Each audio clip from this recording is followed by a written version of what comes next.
بسم الله الرحمن الرحيم. هنتكلم النهاردة إن شاء الله عن مشكلة حموضة المعدة أثناء فترة الحمل.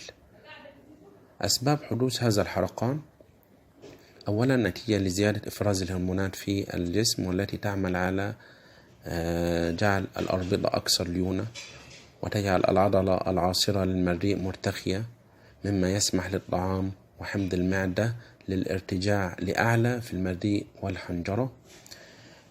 ثانيا نتيجة للتغيرات التي تحدث في جسم الحامل ونمو الجنين والضغط الدائم على المعدة، وذلك يؤدي إلى ارتجاع محتويات المعدة على المريء. كيف تستطيع المرأة الحامل تجنب حرقان المعدة؟ أولا تجنب المشروبات التي تحتوي على الكافيين مثل القهوة والشاي والكولا. تجنب المرأة الحامل الوجبات الكبيرة، لكن بتاخد وجبات صغيرة عديدة على مدار اليوم.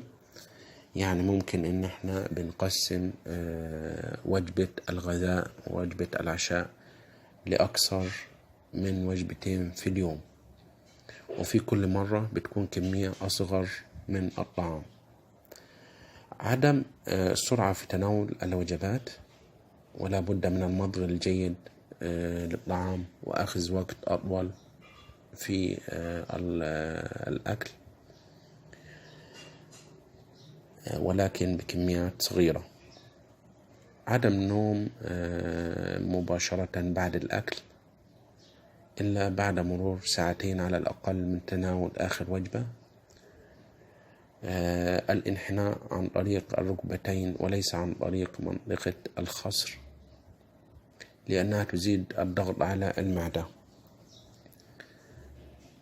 ارتداء الملابس الفضفاضة الواسعة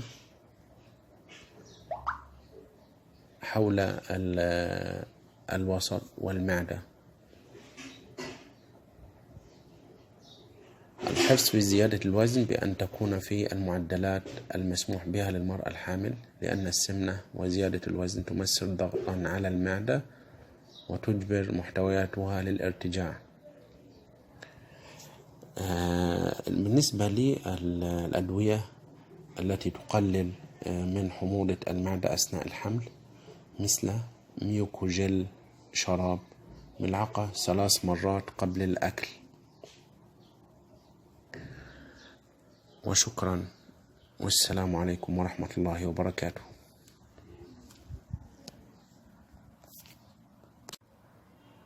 بسم الله الرحمن الرحيم.